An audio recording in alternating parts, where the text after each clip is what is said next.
ದಕ್ಷಿಣದಿಂದ ಉತ್ತರದ ಕಡೆಗೆ ಸೂರ್ಯ ತನ್ನ ಪಥವನ್ನ ಬದಲಿಸುವ ಸಂದರ್ಭ. ಹೀಗೆ ಹೊರಡುವಂತಹ ಸೂರ್ಯ ಶಿವನಿಗೆ ನಮಸ್ಕಾರ ಹಾಕಿ ಹೋಗ್ತಾನೆ ಅನ್ನುವಂಥದ್ದು ಒಂದು ಪ್ರತೀತಿ. ಅದಕ್ಕೆ ಸಾಕ್ಷೀಭೂತದಂತಿರುವಂಥದ್ದು ನಾವು ಈಗ ತಾನೇ ಮಾತಾಡ್ತಾ ಇದ್ದ ಹಾಗೆ ಮಧುಶ್ರೀ, ನಮ್ಮ ಬೆಂಗಳೂರಿನಲ್ಲಿರುವಂತಹ ಗವಿಗಂಗಾಧರೇಶ್ವರ ದೇಗುಲ.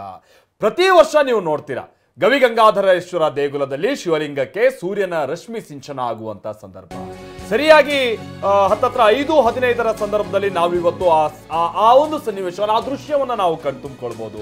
TV9 ನಲ್ಲಿ ನೀವು ಅದಕ್ಕೆ ಸಂಬಂಧಪಟ್ಟ ಹಾಗೆ ನೇರ ಪ್ರಸಾದ ದೃಶ್ಯಾವಳಿಗಳನ್ನು ಕೂಡ ನೋಡ್ತಾ ಹೋಗ್ಬೋದು. ಅದರ ಜೊತೆಗೇನೆ ಏನಿದು ಗವಿಗಂಗಾಧರೇಶ್ವರನಿಗೆ ಸೂರ್ಯ ರಶ್ಮಿ ಸಿಂಚನ ಆಗುವಂತಹ ಸಂದರ್ಭ, ಆ ಸ್ಪರ್ಶಿಸುವಂತಹ ಸಂದರ್ಭ ಇದೆಯಲ್ಲ, ಅದನ್ನ ಆಧ್ಯಾತ್ಮಿಕವಾಗಿ ಹೇಗೆ ವಿಶ್ಲೇಷಿಸಲಾಗುತ್ತೆ ನೋಡಿ. ಸಂಜೆ 5:14ರಿಂದ 5:17 ಒಳಗೆ, ಅಂದ್ರೆ ಸರಿಯಾಗಿ 3 ನಿಮಿಷಗಳ ಕಾಲ ಸೂರ್ಯ ರಶ್ಮಿ ಸ್ಪರ್ಶಿಸುವಂತ ಸಂದರ್ಭ, ಅದನ್ನ ನೀವು ನೋಡಬಹುದಾಗಿರುತ್ತೆ.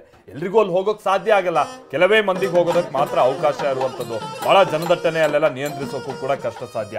ಅಂತ ಟೈಮಲ್ಲಿ ನೀವೇನ್ ಮಾಡ್ಬೋದು, ನೀವು TV9 ಮುಖೇನವಾಗಿ ಆ ನೇರ ಪ್ರಸಾದ ದೃಶ್ಯಾವಳಿಗಳನ್ನ ನೋಡ್ಬೋದು.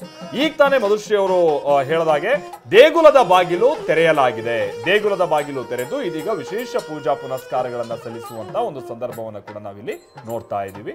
ಅದರಂತೆ ಈಗ ಅಲ್ಲಿ ಕೆಲ VIP ಗಳು VVIPಗಳು ಅನ್ನುವಂಥದ್ದು ಸಹಜವಾಗಿ ಬರೋರು ಇರ್ತಾರೆ.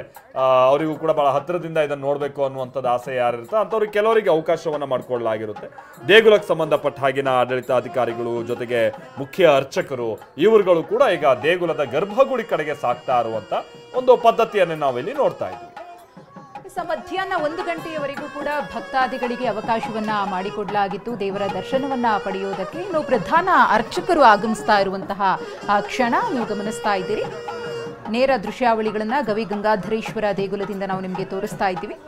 ದೇಗುಲದ ಪ್ರಧಾನ ಅರ್ಚಕರ ಆಗಮನ ಆಗ್ತಾ ಇದೆ.